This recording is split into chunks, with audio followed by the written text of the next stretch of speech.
Morning guys, welcome to my channel রান্না বান্না সোনার সাথে লাইক। বন্ধুরা এই দেখো বাইরে গেছে আসছে, এই যে আমাদের হিরো আর আমরা এখন শুটিং এর জন্য সব রেডি হয়ে গেছি। দেখো সব রেডি, বের হব। আমাকে চিনতে পারছেন? আমি হচ্ছি সেই বকখালির জিত, যে মেকআপ করাই দিতেছিল দিদি। ওই দিদি এখন বাথরুমে আছে, সোনা দিয়ে আমার দিদি। আজকে একটা মহৎ কাজ করতে যাইতেছি, দুবাইতে যাইতেছি। জলের ওখানে এই তো টি-শার্ট নিয়েছিস? আরেকটা এই ব্যাগ রেডি, সব শুটিং এর জন্য রেডি। এই যে হিরোইন কি যেন দে ফটো দে, তোকে যেমন দেখাচ্ছে এখন লে ফটো লে। চলো চল চল। আর একজন ঘরে আছে সবাই, আরো ঘরে সবাই যে আর সব বসে রয়েছে আর আছে সব। তো বন্ধুরা এখন আমি শুটিং এর ওখানে গিয়ে আবার শুট করছি। হয়তো সময় পাবো না অতটা, যতটা পারছি ততটা আপনাদের দেখিয়ে দিচ্ছি। টাটা। এই আয়, এই চল চল চল চল তাড়াতাড়ি। এই দেখো আমরা এখন সব এই গাড়িতে বসে গেছি। ওরা সবাই যে পিছনে সব আসছে, ওই যে গাড়িতে উঠছে।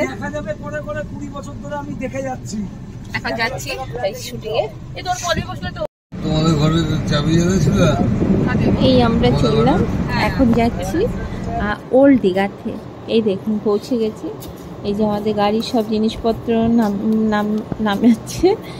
আর এই দেখুন খুব সুন্দর জায়গা, এটা ওল্ড দীঘা। এখানে এই দেখুন জায়গাটা দেখুন, ভীষণই ভালো লাগছে। তো আমরা যাচ্ছি এখন সমুদ্রের কাছে। এই দেখুন, তো সমুদ্রের কাছে যাচ্ছি। ওখানে খুব সুন্দর জায়গা শুনেছি, আমি অবশ্য আসিনি কোনোদিন, এইটাই ফার্স্ট টাইম এসছি দীঘাতে। প্রথমবার এসছি, এই শুটিং পারপাসেই এসছি, না হলে হয়তো আসাও হতো না হতো। কবে আসতাম সেটা আমি বলতে পারছি না। যা হোক, অনেক শুনেছি আগে, আর কাজের সূত্রে আজকে দীঘাটাও ঘুরে গেলাম। দেখুন, সঙ্গে থাকুন, দেখতে পাবেন। আর আমি আমাদের শুটিংয়ের কিছু কিছু মুহূর্তগুলো দেখাবো, কেন কি সবটা দেখাতে পারবো না, কেন যখন অন্য শ্যুট হয় তখন আমি ক্যামেরা ধরতে পারি না, যার জন্য। আর দেখুন এই যে কিছু শ্যুট সময় আছে, সেগুলো আপনাদের একটু দেখিয়ে দেবো। চলুন সঙ্গে থাকুন। এই দেখুন এই ঝাউ বাগানটা ভীষণ সুন্দর আর অনেক বড়। আর এখানে শুটিংটা যে এত সুন্দর হয়েছে, এত ভালো হয়েছে। এই শুটিংয়ের ফাঁকে ঝোঁকে একটু আমরা বসে আড্ডা মারছি, কথা বলছি, তার মধ্যে একটু শ্যুট করে নিচ্ছি। আর দেখুন এই যে সব গল্প করছে, তারপরে ওখানে গিয়ে সবাই শুটিং করছে। আরও সবাই আছে, ওরা অন্য সাইডে আছে, আর আমরা একটু একসঙ্গেই থাকি বেশি।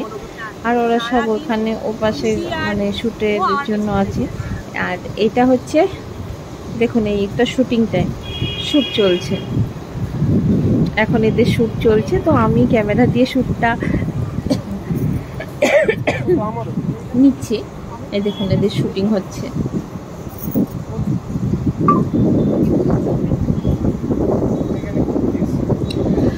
আর বন্ধুরা একটু কমেন্ট করে বলবেন কেমন লাগলো আমাদের শুটিং, আমাদের শ্যুটগুলো কেমন লাগছে, আর আমরা কোথায় যাচ্ছি এগুলো কেমন লাগছে একটু বলবেন প্লিজ।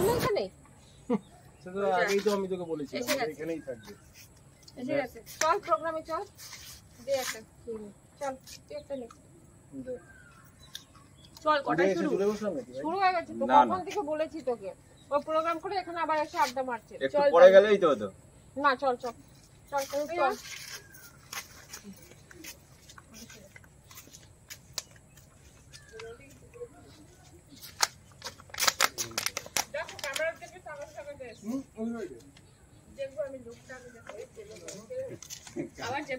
দেখো আজকে আমরা মানে এখান থেকে যাচ্ছি, হোটেল থেকে, মানে দীঘার থেকে। এই যে আমাদের সঙ্গে আছে ডার্লিং, মৌসুমী। খুব ভালো ট্যুর করলাম, কিন্তু এত কাজে এসেছি তো কাজ করতে করতে এমন কেটে গেছে যে আমাদের আর কি ভালো করে যে সমুদ্রের পাড়টা একটু এনজয় করবো সেটা পারিনি। শুটিং এর জন্য এত ব্যস্ত হয়ে হ্যাঁ, গেছি, মানে কাজ না করলে তো হবে না। নেক্সট বার আসবো। দীঘা আমরা মোটামুটি 1 মাস অন্তরে আসি, কারণ আমাদের কাজের জন্য আসতে হয়। তো ঠিক আছে, আর ও বলুক একটু, আমি একটু প্যাকিং এ ব্যস্ত আছি। এই আয় রে, আমি আয় একটু- তাড়াতাড়ি আয়, টাটা বাই বাই করে দে, আয় আয়। আমি একটু দূরে বসেছিলাম, মন খারাপ তো চলে যাচ্ছি। বাই, বউকে ছেড়ে শুটিং ছেড়ে। শুটিং শেষ, সবাই চলে যাচ্ছে, সবার মনটা খারাপ, সবাই সবাইকে ছেড়ে যাচ্ছে। এখন যার যার বাড়িতে সবাই যাবে। তো বন্ধুরা কেমন লাগলো সবাই একটু লাইক করবে, কমেন্ট করবে, আর নতুন যারা আছে সবাই একটু সাবস্ক্রাইব করবে। আর তো সবাই ভালো থাকো, টাটা বাই বাই। তো এখন আর ভিডিও করতে পারছি না, তো আমরা সবাই বেরিয়ে পড়ছি। Tata bye bye.